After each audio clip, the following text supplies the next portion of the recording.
What's up, everyone? Welcome back to the Vinyl Brotherhood, where we like to kick back, take it easy, and just chat about music, whether it be the latest and greatest new releases or old favorites from years gone by. It's good to be back with you all. We have a great review lined up from the Arctic Monkeys from all the way back in the day when they were just scrappy young lads from Sheffield. It's going to be a great time, so get comfortable, relax, and we'll get started here momentarily.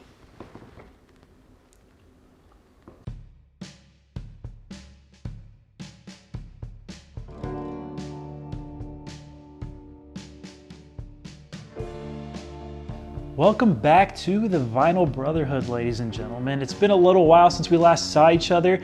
We were upgrading equipment in the interest of bringing you all the best possible Vinyl Brotherhood experience, and I hope it shows in the final product. Let us know what you think.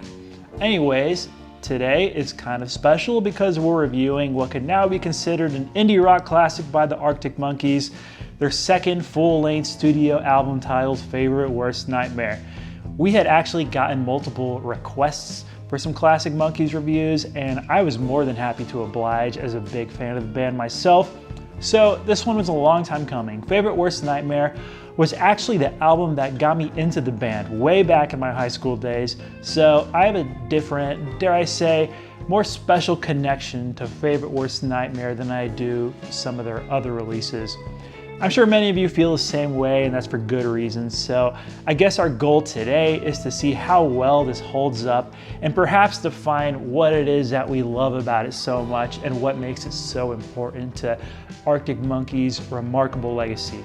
Let's head on over to our record player and give this dude a spin.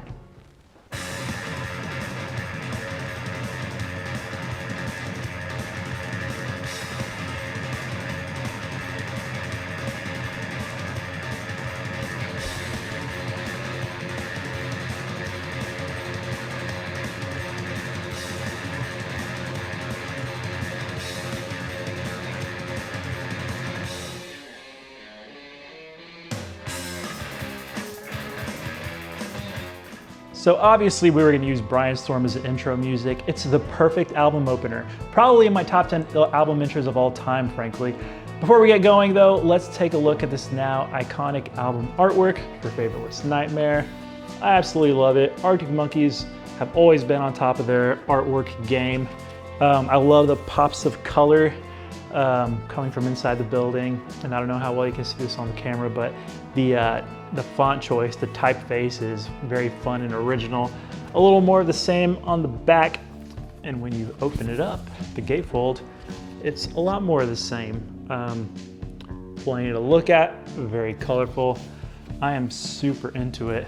Yeah, these guys are very thoughtful with their album artwork, and I think we need more of that. So. Yeah, if whatever people say I am laid the foundation, then Favorite Worst Nightmare is the framework ready to build a legacy upon. It's the formula perfected. It's Arctic Monkeys boiled down to their absolute essence, further emphasized by the fact that this is the first album with the long-running lineup that we have today.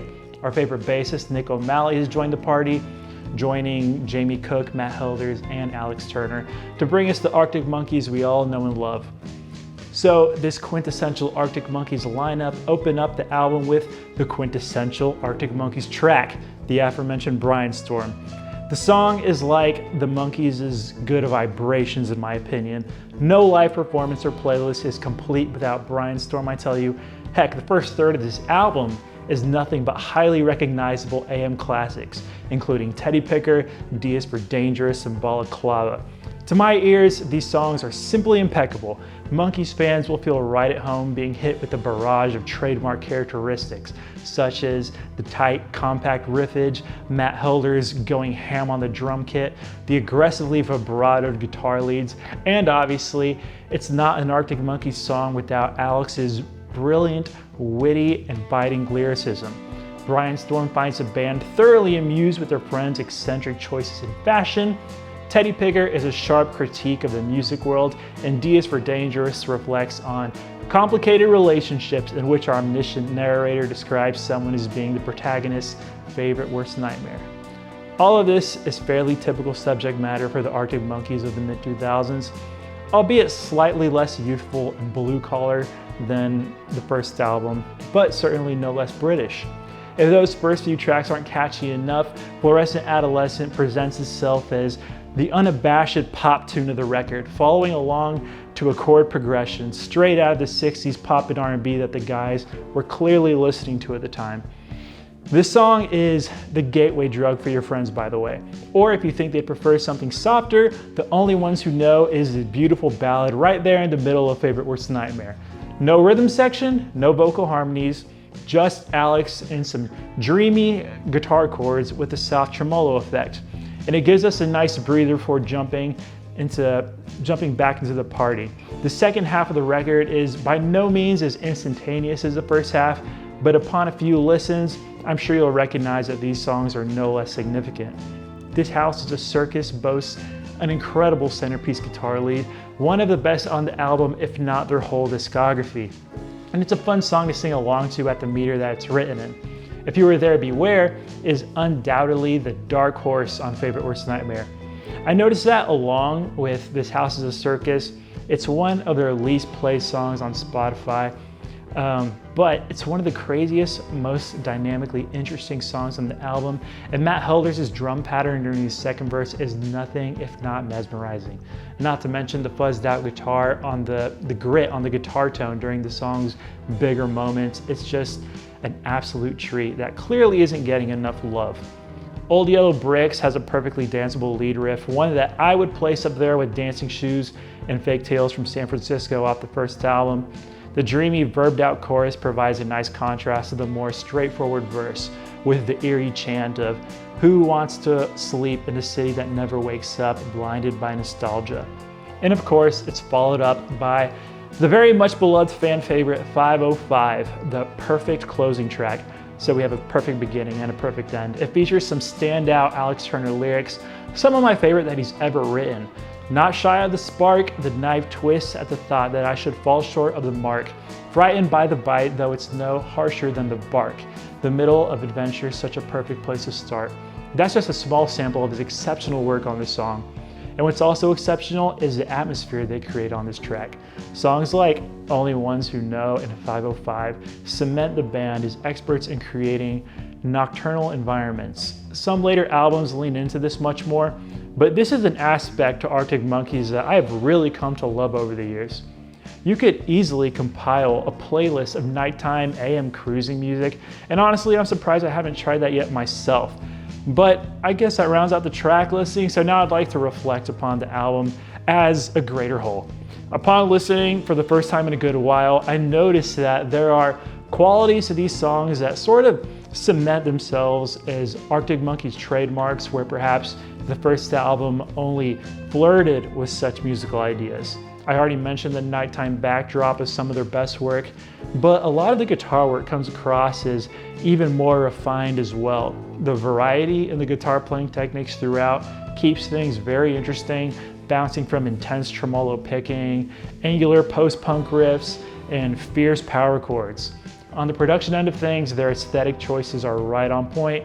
The guitars sound tight and energetic when they need to be, and a lot more fluid and ambient when the song calls for it, as we see on If You Were There, Beware in 505. And this era in the band's history was also marked by an extra emphasis on danceability, allowing Matt to show off a little more on the drums, something that we obviously don't get quite as much of these days. And while I think he does right in tastefully serving the song on their more recent output, I think I speak for all of us when I say I truly miss the creativity and the energy of his older work. He's not just keeping the tempo here or pushing and pulling the dynamic. These drum parts are truly thoughtfully written, for lack of a better word, and meticulously so, playing as vital and memorable a role as a guitar leads or even Alex's vocal melodies. And while I love this exact version of the Monkees, I can't help but think that a third album of this sort of material would possibly dilute their discography a bit. They've essentially pushed their original sound as far as it could go with this one. Favorite Worst Nightmare is kind of like the mannequin that they've since dressed up with desert rock, West Coast R&B, Baroque pop, and frankly, I applaud them for choosing not to make the same album twice. And while Some might express frustration in the band deviating as much as they have. I remember some critics back in the day saying that Favorite Worst Nightmare was too much of a retread of whatever people say I am. I find that critique somewhat unfair, but I guess we did arrive at the same conclusion, that Favorite Worst Nightmare's follow-up would have to be something different. And that gives us all the more reason to cherish this album and the era it belongs to. But if you absolutely must have more of the mid-2000s Monkey sound, I highly suggest you check out this album's B-sides if you have yet to do so. There are some killer tunes out there.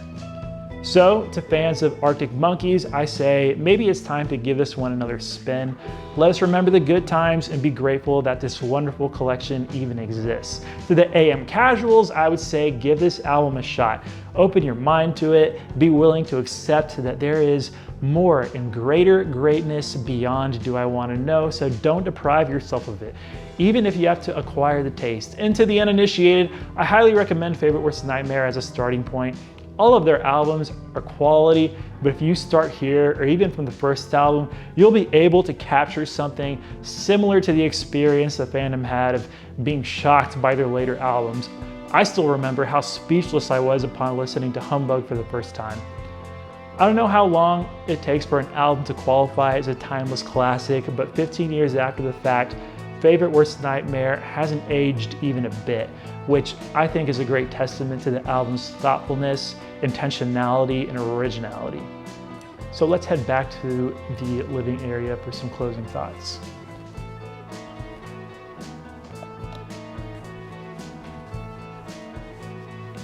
Since the release of Favorite Worst Nightmare, the Arctic Monkeys have given the world a handful of some of the most memorable rock records in recent memory.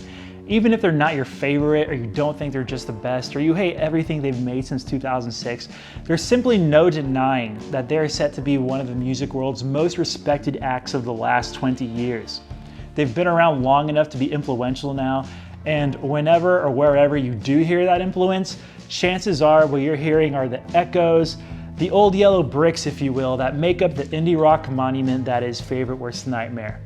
I've always been of the opinion that the band perfected what they had already done so well on their first record with this album. And perhaps that puts me in the minority, but if it's not their best, I do see Favorite Worst Nightmare as a quintessential Arctic Monkeys album, and perhaps the perfect introduction to the group, if they've managed to elude you after all these years. So today I'll be scoring this album a 9 out of 10 stars. The only thing that keeps it from that coveted 9.5 is that I think it struggles to keep up its momentum at some points in the second half. But alas, these are just my thoughts. What do you, our favorite best audience, think of this classic record? Agree or disagree? I'd love to read your thoughts in the comment section down below. And please remember to like, subscribe, share, etc. as you scroll down.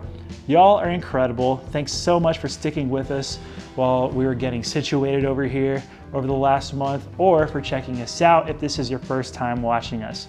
We'll be back again soon. We've got some fun things planned for y'all. So that'll do it for now. Have an amazing week, and we'll see y'all again very soon right here at the Vinyl Brotherhood.